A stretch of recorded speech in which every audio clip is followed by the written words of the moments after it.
All right, we are going to go ahead and get started. Welcome and thank you everyone for joining us today. Over the next hour, we're going to address several industry-focused questions related to the impact of COVID-19. We have a lot of helpful information to share with you and encourage you to engage with us by using the chat feature as well as the Q&A feature. Both can be found by hovering your mouse over the bottom of your screen. We will try to address as many questions as we can. If we run out of time today, please know that we will try to address them in future webinars. It is my pleasure to introduce our presenters today, Garrett and Dante with Coldspring. Garrett is a regional sales manager for Coldspring and has been with the company since 2006. He started his career with Coldspring by working in the quarry as a diamond wire saw technician. He then transitioned into the customer care role with the bronze division. Currently, he resides in Minnesota and is the regional sales manager in the Midwest, focusing on the territory of Illinois, Wisconsin, and the Upper Peninsula of Michigan.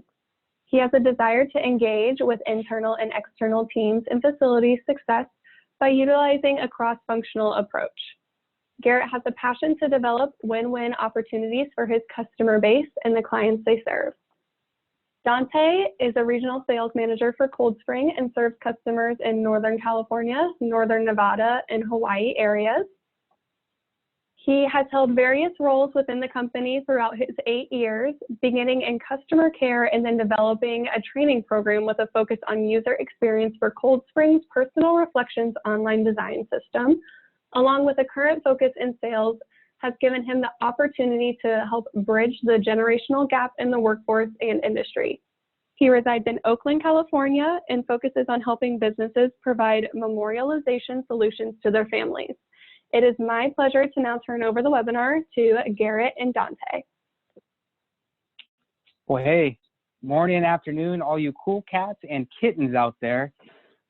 Just want to thank you, Rebecca, Kay, and the MBNA for the opportunity, for the invites, and everybody joining us today as well for the engagement.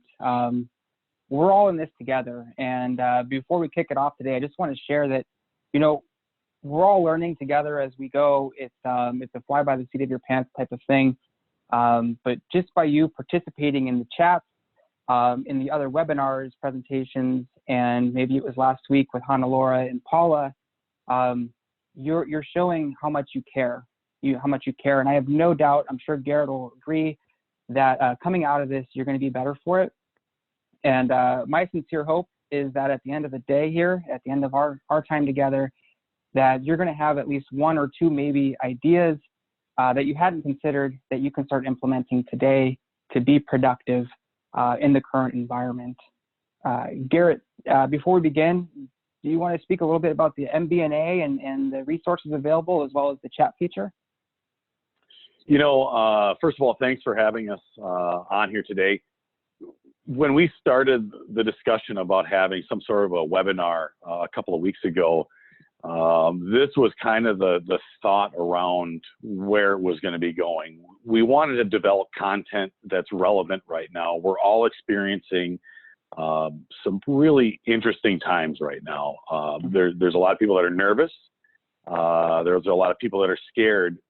But the biggest thing right now is that we all work together to try to come out of it stronger than when we first went into it. So, and that's kind of the goal with today's Fireside Chat, is really to sit down with everybody, go through a couple of things that maybe can take your mind off it, still better prepare yourself for when this ends, because it will end. We will come out of this and we're going to be stronger than before. So, but in the meantime, let's be active, let's be forthright in trying to help each other out and move forward with becoming better at what we do.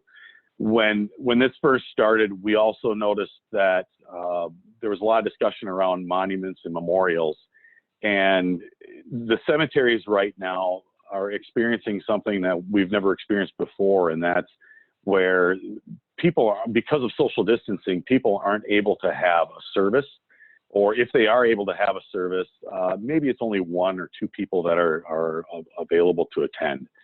So personally, I believe that once we come out of this, that the memorial will become more important than ever before. And it's our opportunity and our our God-given talents to help people memorialize their loved ones. So we don't have all the answers by any stretch of the imagination, but we do have a couple of ideas to try to keep things rolling along. And if you are able to utilize the chat and give us some different content for future pieces, that'd be great. We'll try to read through it toward the end. But we've got some good content today, and I think we'll be able to cover a lot of questions. It may be irrelevant. It may be stuff that you've already addressed, but we're hoping that it's for everybody that's out there, and they can look at it and think, hey, you know what? That's one nugget that I could take away. So if we can take away one thing from today's presentation or chat, then it's definitely been a success. So, kind of talking about the relevancy of where we're at, Dante, you had a nice long name for this one. Do you want to start it out that way, or do we just want to go with the easy route? Let's take a challenging route, because at the end of the day, we're all learning as we go. So I might botch this one, but my thought was David Letterman style top 10 list, right? And so I thought, what if we called it the, hey, I bet you wish COVID wasn't happening, but here we are, so let's be productive, top 10 list. Garrett, it's all you, man. Yeah, I thought it got a little long, but it definitely got the point across. So yeah, top 10 COVID and post-COVID best practices for your business and how we can kind of keep things rolling along. One of the first things that, number 10, I guess, is staying relevant with the cemeteries you serve. Now, as a monument dealer, we know that there's always that interesting conversation or that interesting dynamic between monument dealers and cemeteries, and you can go back and forth all day long. But we can't have one without the other. So we are tied together in that realm. And I think if you have the opportunity to reach out to your local sextons or the cemeteries that you work with at this time, just call them, ask them, how are they doing? They're under a lot of stress right now. And there may be some areas that you might be able to help them with, whether it's lettering opportunities, trying to develop cremation garden ideas, columbarium leads, all those different things. But, right now, maybe it's just a phone call and somebody to talk to, because they are being inundated by families and scared families about different things that are going on. And they might lean on you a little bit and just kind of talk to you about different things. I've noticed on a lot of the different calls that I've made, you ask how people are doing, they're pretty good, and then it leads to about a 15-minute long conversation about where we're going, where we've been, how did we get here, and they're always good conversations. They might not be your best customer, but you know what? They're still great conversations to have, and we have to stay connected that way. Yeah, I Dante, think that's a great point, what are your Garrett. thoughts? Yeah, obviously very, very good points there. I'm gonna simplify it a little bit down to goodwill, right? And it goes a long way in cultivating a positive and mutually respectful relationship. So in my respect, I'm looking at this as a personal call. Look at, hey, I know in some ways we work well together, in some ways maybe not so much, but look, we're all in this together, and I want you to know, thinking about you, wishing you best, and we're here for you if you need anything. You might be surprised, they might need something. If not, I think when again we pull out of this, they're going to remember that you're a good neighbor. We're good neighbors, and again, it's all about a relationship and mutual respect there. So having said that, I think that transitions us to our next slide, number 9. Staying relevant with your families, and this is definitely more pertaining to your role as memorialists and monument dealers here. And it starts off with making that personal call, checking in with your current families and past families. Again, on my side, I'm taking it as being light, just checking in on how they're doing, making sure they're well. Being present on social media is another part. And I'm going to say I'm not a marketing or an advertising person by any means. But, you can have a statement out there to the effect of, look at, times like these are often give us a moment to reflect on what's most important. And I'm thinking for me, it's about family and it's about health. And it could be a thank you to the families that have allowed you to be a part of their family in their healing process. And maybe it's a thank you from my family to yours. We're here to support you, but it's just more of a goodwill message to be a part of that community that you're so tied into. That's the approach that I'm looking at. I know you have a little bit more in depth here. Do you mind sharing some of your aspects on this one, Garrett? I think staying relevant with your families is very important in this industry. And cemeteries have a way of doing that by reaching out or calling lot owners and just touching base with them that way. As a monument dealer, we don't have that option, but we do have the option of reaching out to past customers or previous families that we've worked with. And I think if you can reach out to them, and that can be your source or your CRM of people to reach out to. I think with calling previous customers, thanking them, and asking them what does the memorial mean to them now that they have it. We discussed previously about having cemeteries and families not being able to gather at a cemetery to be able to have a memorial. This memorial now is going to means more than ever before. And I think if you can have them tell that story and they can tell their friends, because we know on the monument side of the world monument dealers, that word of mouth travels very fast. And that's how a lot of people and a lot of you may gain business is that word of mouth. Your current customers, thanking them, calling them, thanking them for the business, and just giving them an idea on timelines, what they can expect. What I would suggest is reach out to your supplier, find out what they're seeing as far as if there's any delays or anything like that. And then you can reach back out to the family and say, you know what, we're still on track, or no, we're not. Because it's a lot better to be able to talk to them about it now than all of a sudden when they have that date on the calendar circled that you said, oh yeah, I was going to have that out there by Memorial Day. That's when your phone's going to start ringing. So try to get ahead of that.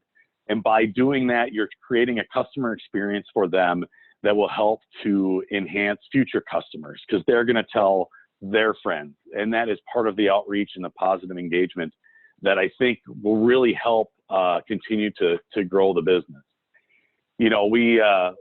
We've had a really neat opportunity to visit with a variety of dealers throughout the United States. Don Calhoun from Murphy Granite up in Richmond, Minnesota is just very close to us as far as down the street. As a former MBNA president, he's always been on the, really on the edge and trying to get out new ways of reaching out to families. So they updated their letter that they put in their catalogs and their brochures and things like that, and given a couple of different platforms on how they can reach out to families. So I'd just like to read very quickly. It's on there right now, but just because we cannot meet face-to-face does not mean we do not care. We want you to know that we're still here to help you in any way we can. While the new normal is anything but normal, we feel that we need to be part of the solution now more than ever. Here are a few ways that you can connect with us. And then it goes on to whether it's FaceTime, Microsoft Teams, Zoom, Skype, and more in the social media aspect. So if you do send out a letter, maybe now is a good time to review what that letter looks like, because this can be a very powerful tool that people can get a hold of and really kind of bring them back into what's going on and allow them to lean on you to help them through this process. Perfect. And thank you to Dan Calhoun for sharing, allowing us to share this and also being open to the conversation with you. Again, I'm going to kind of simplify it down to being present and being available. So obviously times have changed and people are not walking through your door, but it doesn't mean that you have to not be available and you still can't be present. So how accessible are you, and keeping the family in mind with their comfort. So is there a general email address that people can reach out to connect if they have questions? Or again, comfort of the family first. Are you prepared, or do you understand the different ways to connect? There's a lot of new technologies, Skype, FaceTime, Zoom, aside from just your standard emails and phone calls that we've traditionally used. And these have been around for a while, but today is a case in point of using Zoom in a way that we probably wouldn't have used in the past as much. So just being available in that aspect. Does your outreach reflect your services is a big one for me.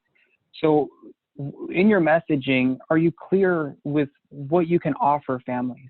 And we're more than memorialists, we're more than monument people, we're also grief counselors.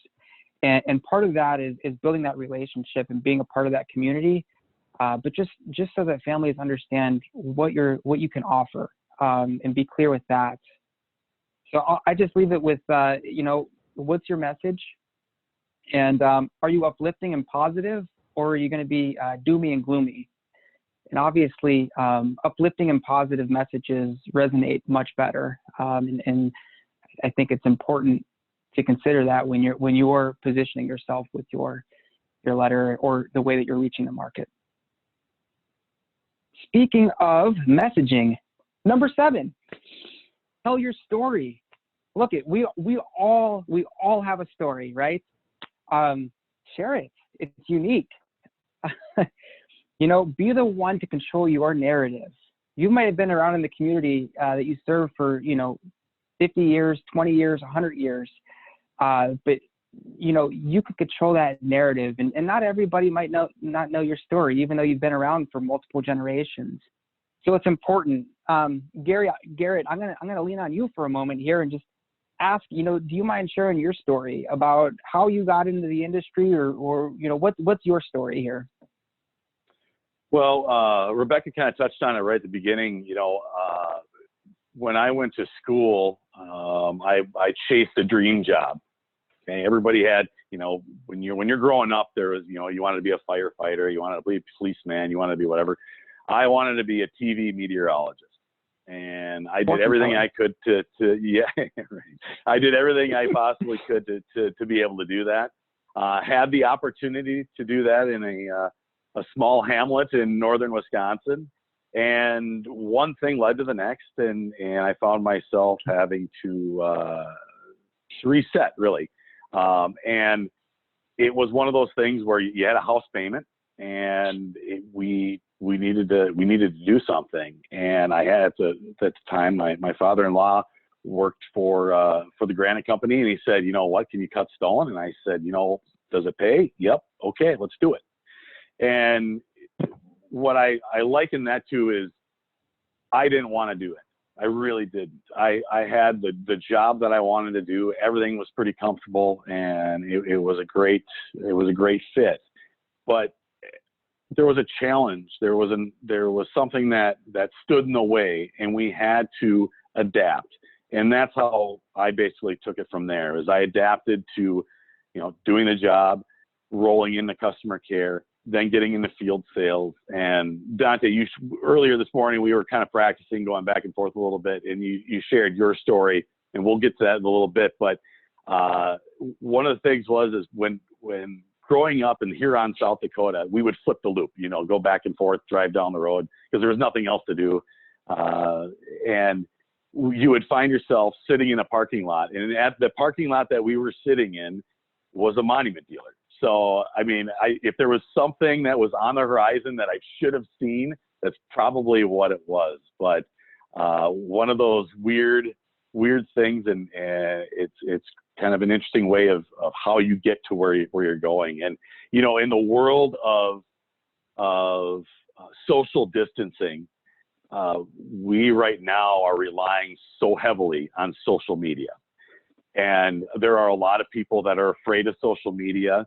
And I'm sure there's still a lot of people that are afraid of social media. But that's how we can stay connected right now. So if you don't have a platform, Facebook, Instagram, LinkedIn, anything like that, this is a great opportunity to start looking into that. There are resources all over the internet that are going to give you an idea on how to set up, what type of content you want. It doesn't need to knock it out of the park. You just need to have a platform that people can land on and say, oh, okay, here's ABC Monument Company that we can take a look at. I think if you want to gain more followers, there's ways of doing that. A lot of these platforms are integrated, so if you share on one, it can be shared on others.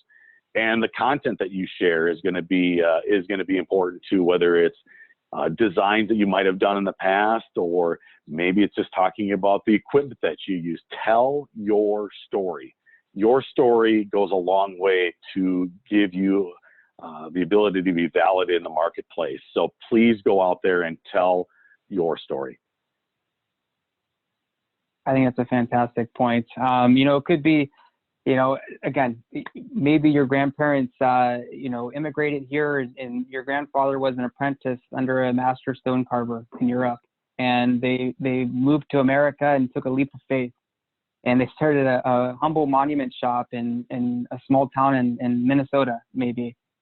But tell that story. It's intriguing, and it's engaging, and I think you'll find more often than not, families will connect with that, and it'll bring them in closer to you. It becomes more personal, I think, if someone knows your story. Wouldn't you agree, Garrett? Yeah, I would too. I think the other thing too is that when you talk about your story and you're sharing things, whether it be on Facebook or Instagram or pictures of that, your curb appeal also has a tendency to show through too. So, and that would be like number 6. And if anybody knows Chip and Joanna Gaines, my wife.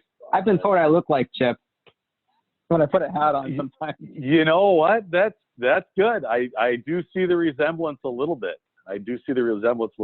But no, if you utter the word shiplap in this house, oof, that is just not good. But curb appeal, it's little things that you can do in your office. Now, we talked about how everything on the news media is saying the peak, all right, the apex, if you will, is this week or next week. So we've ramped up for 3 weeks, basically, to this point, and we're probably going to have another ramp down for the next couple of weeks.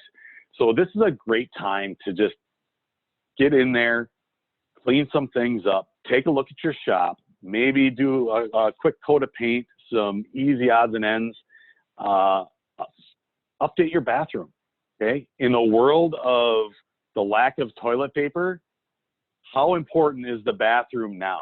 So go ahead, take a look at that. I'm going to stop you right here, because you brought this up earlier, and I'm going to tell you, as much time as you and I spent on the road, OMG, dude, bathrooms are crazy important. And you know what? It's not even just keeping it clean. It's being decorative about it. You brought that up. It was off my radar. And then since you brought it up, I can't stop thinking about it. So thank you for making me think about bathrooms for the last 3 hours, but you're totally right. So I cut you off. Keep going. Well, I think the biggest thing is we know that families are going to be coming in and they're going to be spending, a couple $1,000s with you. They could be spending 10s, 20s, $250,000. I mean, the sky is really the limit. So make sure that your showroom and your shop is in the best presentable way it should be. You want people to feel comfortable when they come in there, because if they don't feel comfortable with you and they're in there, they're going to want to get out. And if they get out, you're losing that opportunity for a sale. So think of a family that's going to come in that's preparing to spend a couple of $1,000s and what you want that to look like. What other tips on cleaning do you have, Dante? A lot. I love to clean. Let me tell you, I love it. I got some cleaning detergent right here next to me. I'm scrubbing.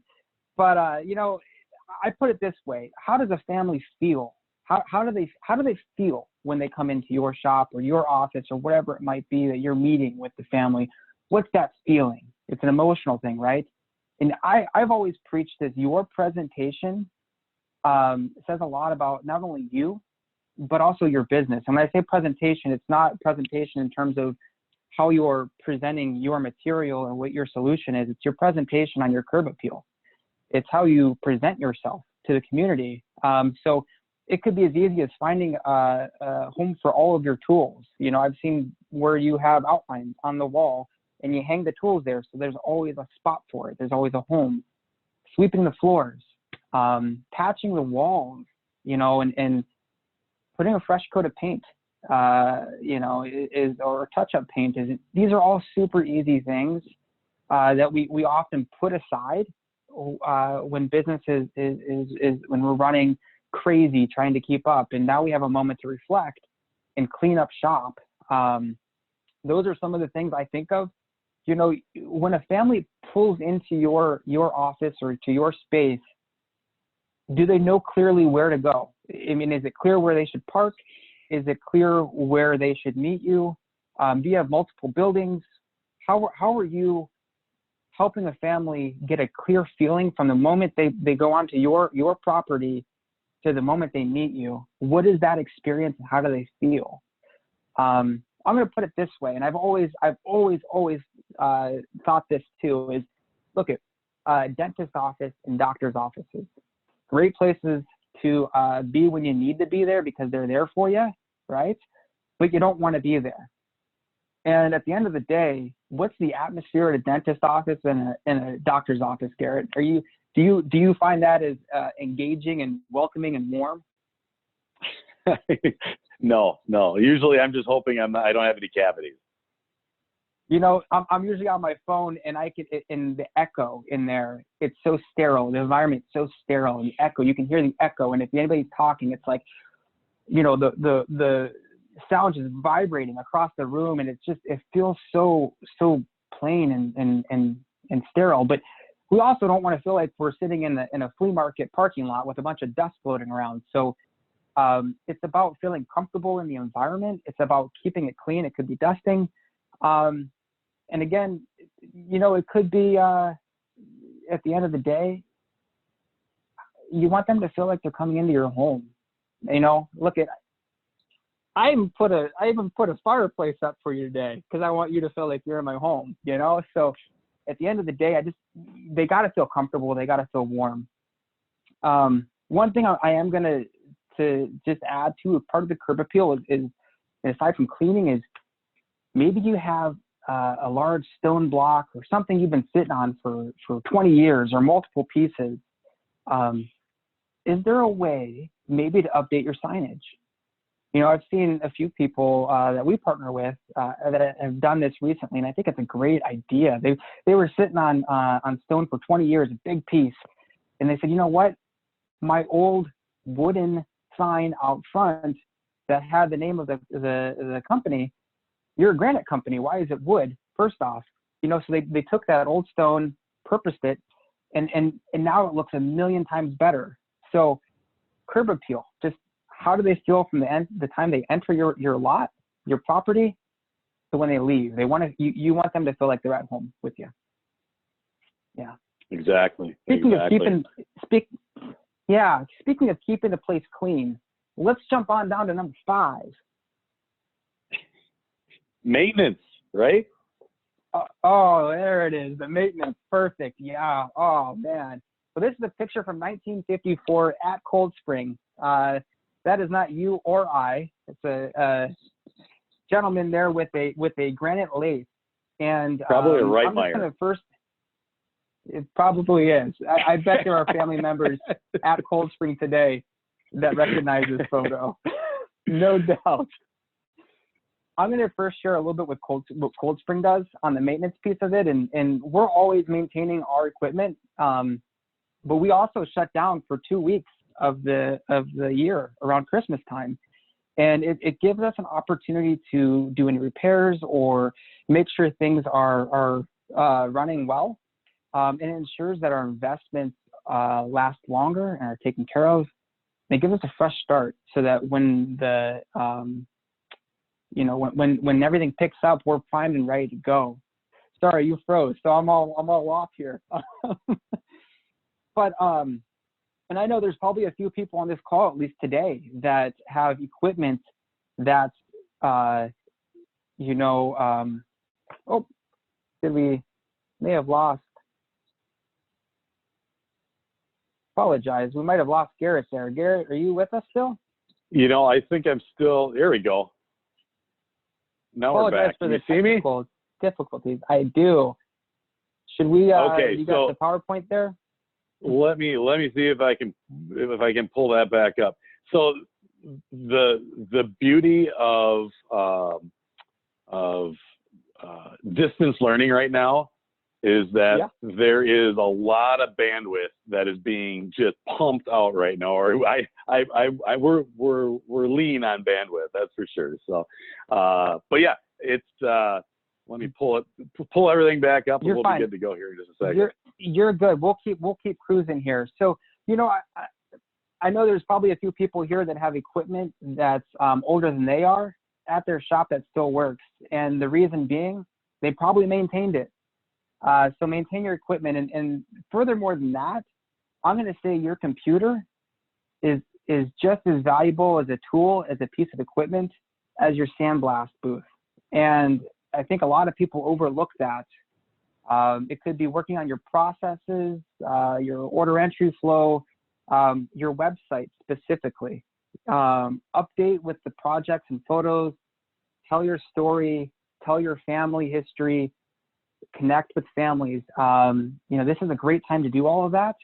I'm going to share a story. Bobby Matos, a lot of us probably know Bobby, amazing dude, smart, brilliant in some ways, a good friend of mine. We were chatting the other day, and he told me he just implemented a chat box in his website, and I was like, what? That's amazing. So he implemented a chat box, so when someone gets onto his website, he can see what pages they're on and engage them from his living room on his phone or computer, whatever it might be. And it's allowing him to still have that personalized experience. And the way that I understand it is they have to enter an email address to respond.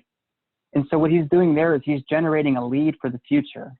So someone's already engaged, they're looking, now you have their email address, and you're be able to help them in real time with the current environment we're in. It's amazing. I think it's a brilliant idea.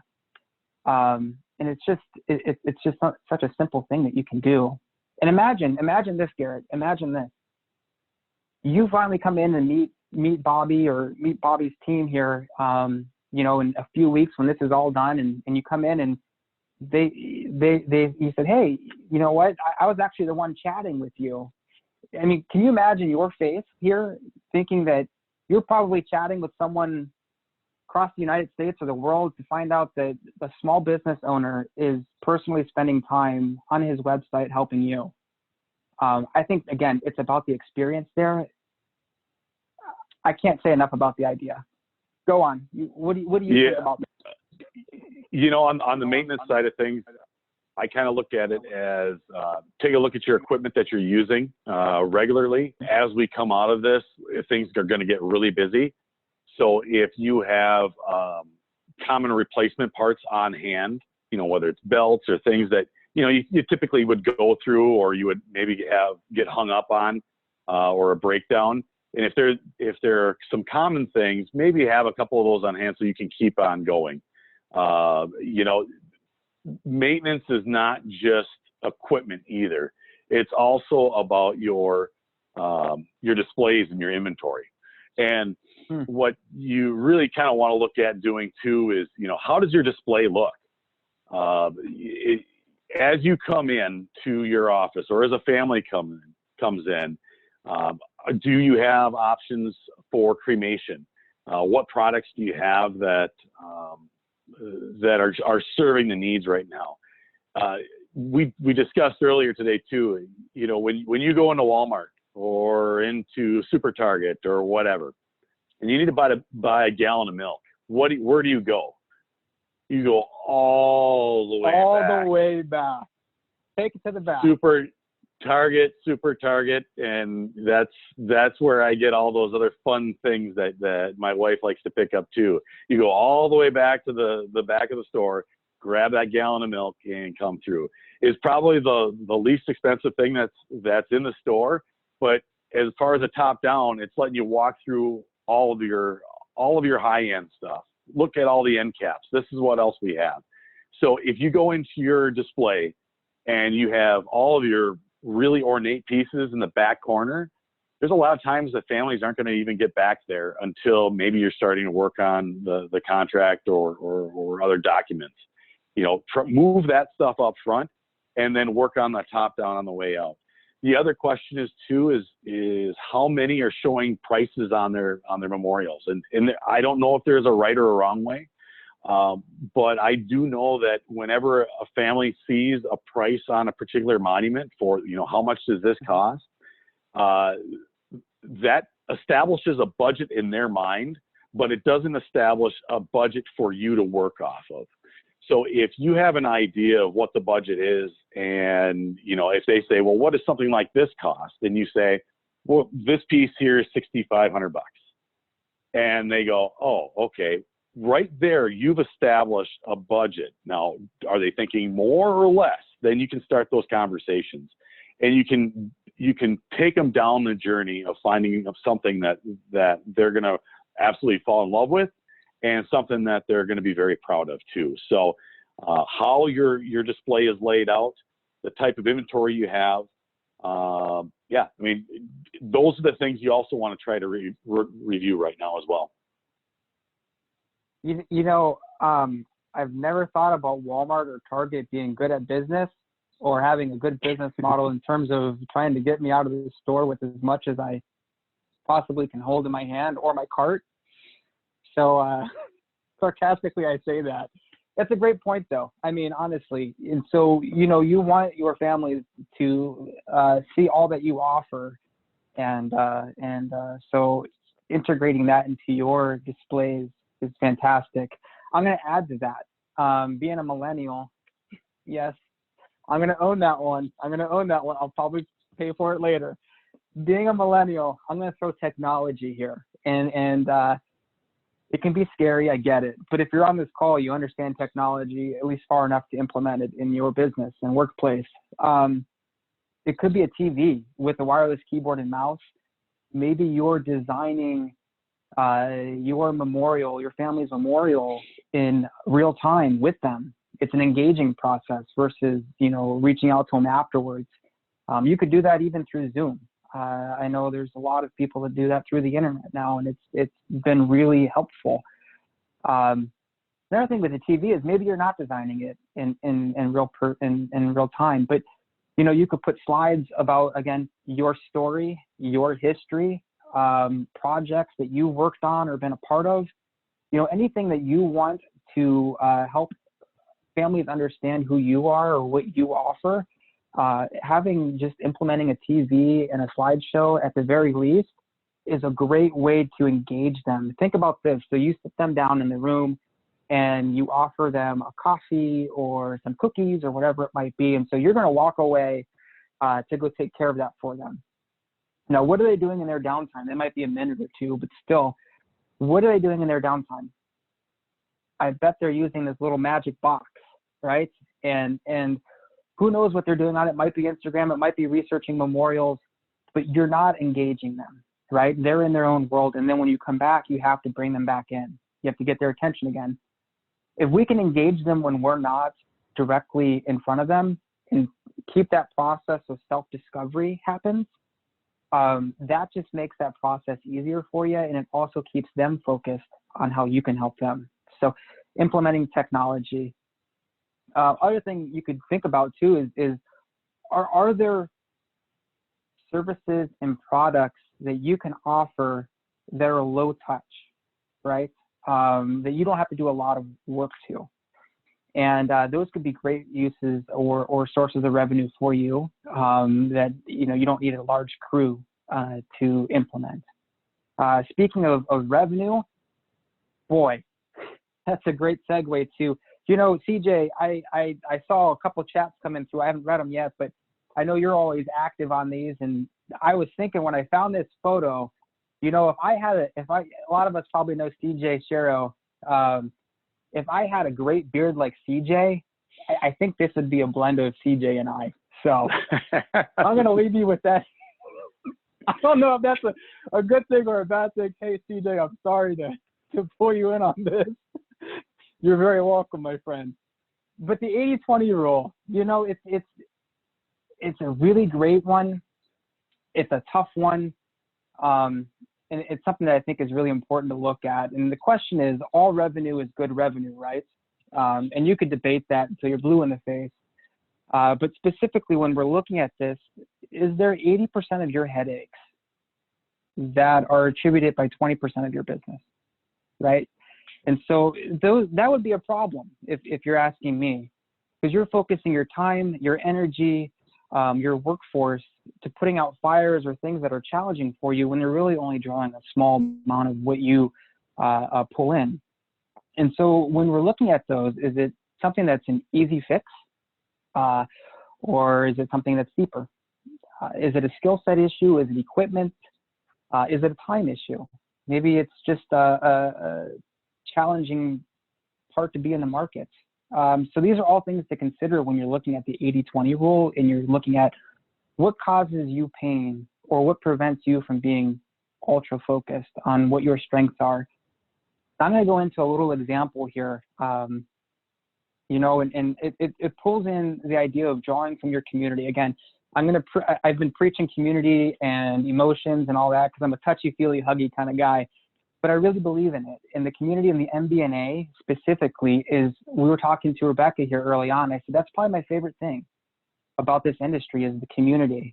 And so you might find that, I know everybody here probably loves final date blasting, especially when it's 120 degrees in Texas.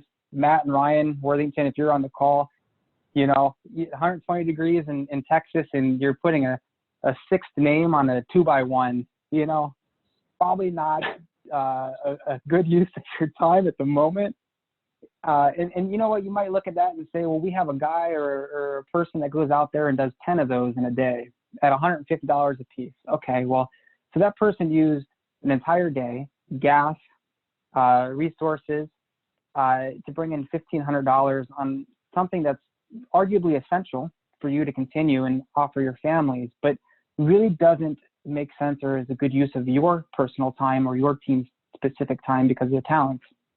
Well, maybe there's someone local who only does final date blasting. That's their specific talent. So that's where that 80-20 rule is. We find out final date blasting kind of stinks. We don't want to focus on it. That pulls us away from what we're really good at. Maybe we can partner with that person, and it could be a pass-through or a pass-through with a small administrative fee. So you could still offer those services, those essential services to your family, but you're also supporting someone else. They might be giving you referrals back. You're finding a win-win solution so that you can focus on what you do best. And that's the long of the short is at the end of the day, you don't want to be losing sleep, energy, or productivity chasing something that's really not, contributing a lot to your bottom line, in my opinion. Garrett, what do you think here on the 80-20 rule? The way I look at it is when you sit down and think about the process of meeting with a family and the entire interaction, the normal steps from the beginning to the finished memorial of project, you have necessary steps that you have to go through, but what areas take up a lot of that time that maybe aren't value added? Are there areas that you can make adjustments? You brought up the final dates comparison right now too. Is right now, final dates is also a pretty large part of a lot of people's business, and Right. how you can find efficiencies. Now, whether that means you're, mapping out where you're going to be going for doing those final dates. So when you are out there, yeah, I've got 7, 8, 10, however many I'm going to be doing in a day or 2 days, that I know where I'm going and I know it's all planned out. You don't want to be going one direction here or one direction there, because that is a terrible waste of time. And those things are going to be the ones that are just really going to be driving you nuts. Because when you sit down and look at the numbers, like, wow, I can't believe I thought we'd be doing better than we are. Maybe that's where you can make an improvement on it. So just kind of think of it that way. Improvements are difficult at times, and we are in difficult times right now. So financially, understanding where you are at financially is key. Now, when you go on, the webinar is going to be available on MBNA's website. But on the website, they have a great COVID-19 information page. It basically gives you all the layout of general business guidelines, different areas, labor, all those different things for your particular region. We're not the experts when it comes to this portion of it. Some may question our ability to be experts at all in anything, really, but understanding resources and where you can find them will help you out. So financially, taking a look at what you have to review, whether it be loans, grants, and other financial help, it's out there. You just have to look, tap somebody on the shoulder. Everybody should be out there ready to help you out. Give MBNA a call. Looking at what your necessary expenditures are. Okay, there is no doubt that this is a very difficult time for a lot of dealers that are out there. So it may be time where you start looking down and lean things out. Is this something that I definitely need to have? Can this wait? Where do I need to be performing at in order to keep things going in a route that I feel comfortable with? And then what other items may you have that you can sell? And it may be equipment, it may be ancillary items, it might be all kinds of different things. But say you have a piece of equipment that's been sitting in the back 40 for 5 or 6 years, and it's just been out there, and you're saving it for a rainy day. Some may think that this is a rainy day, and maybe it's worth taking a look at to move. Like I said, we don't have the answers on it. The financial side can be very stressful, but just realize that there's a lot of people out there that are willing to help you, and there are a lot of resources that are available that can help you. I mean, Dante, you had a couple other great ideas too. I mean, looking at the books, but what else were you thinking? Well, first, I'm going to back you up a little bit. And someone asked me once what I'm an expert in, and my response was smiling.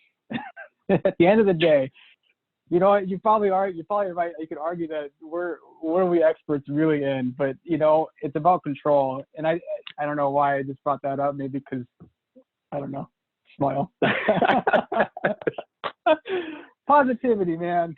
But so I broke it out into 4 things, right? So 4 things. And again, definitely not a financial advisor by any means. But logically, as I was looking at this and thinking about it, there's 4 things I want to look at. It's how much do I have in the bank? What's in the bank?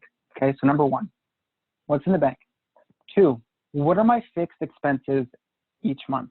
So I have my bank and I have money leaving the bank. What is that? What can I plan for there? There's a fixed expense. Then I'm looking at what's my backlog? How much money do I have coming in, or can I expect to be coming in the next 30, 60, 90 days?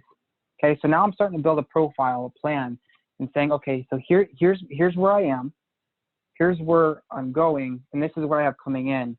And that might look good. There might be gaps there too. And so then the 4th thing is, generating new revenue. Obviously, that's more challenging in the moment.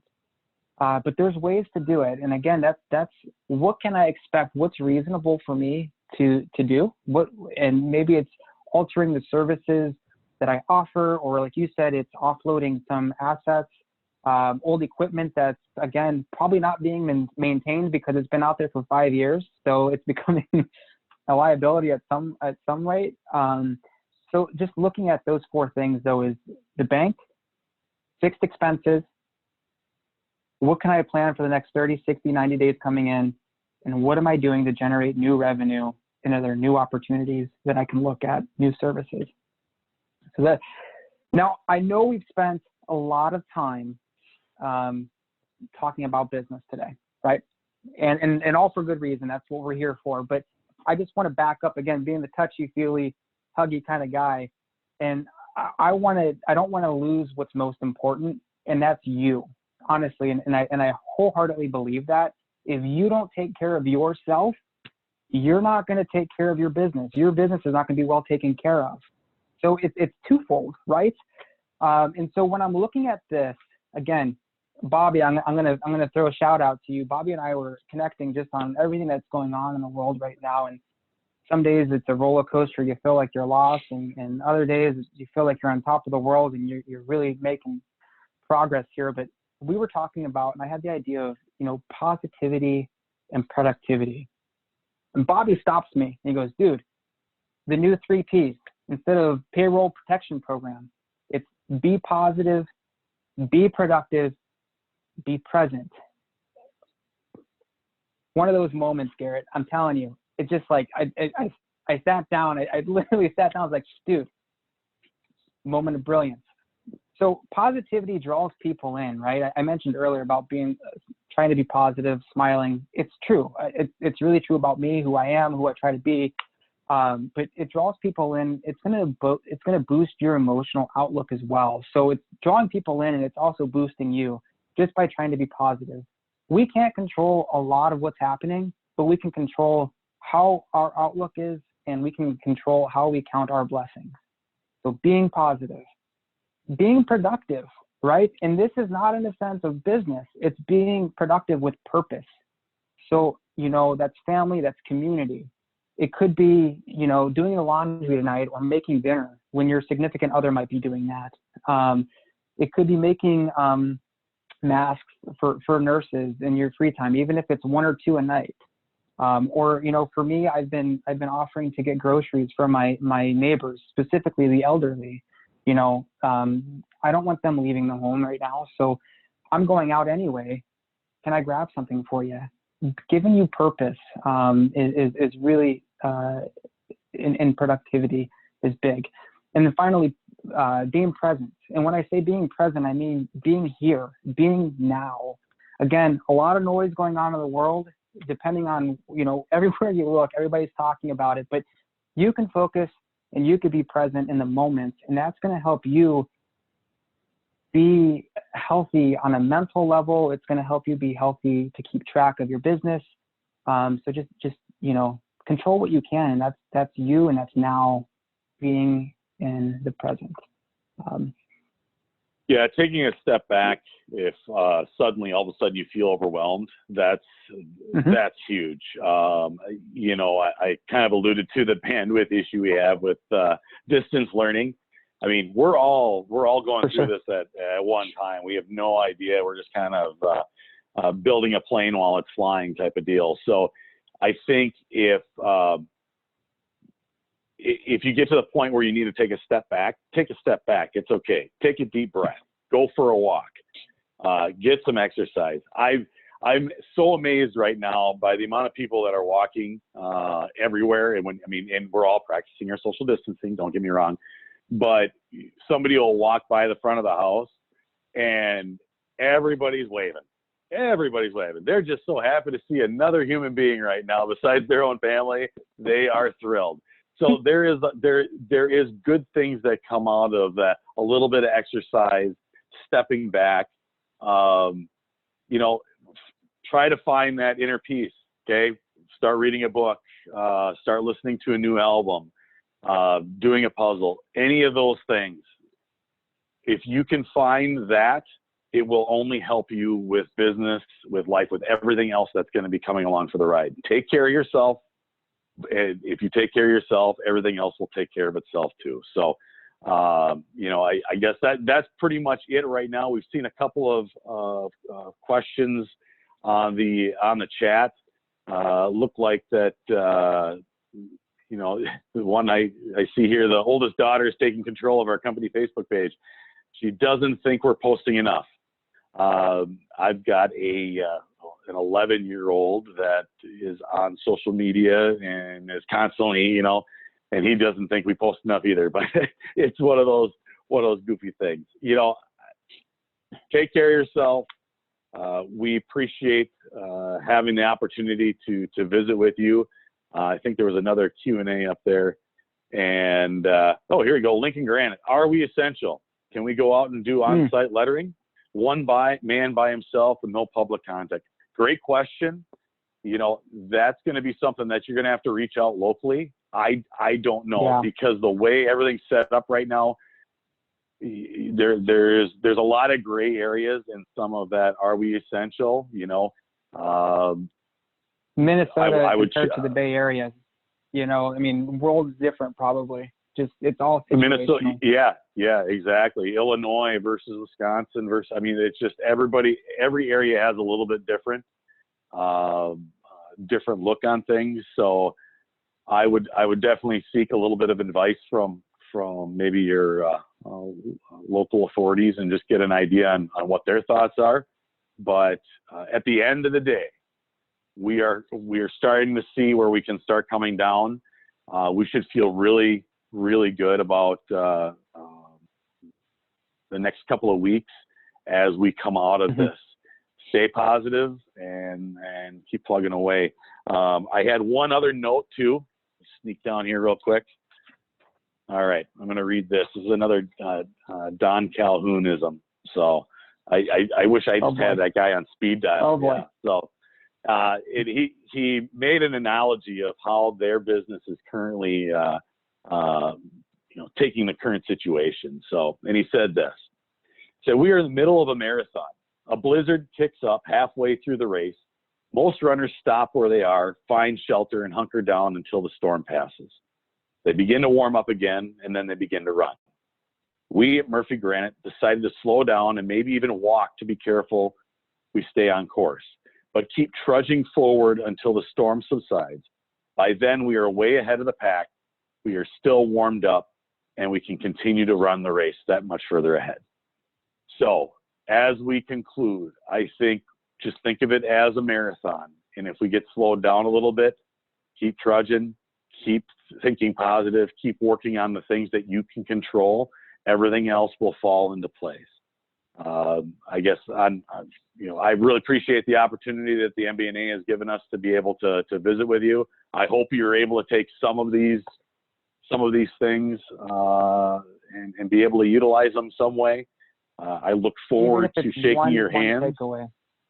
And one takeaway. I mean, Dante, you didn't burn your turtleneck.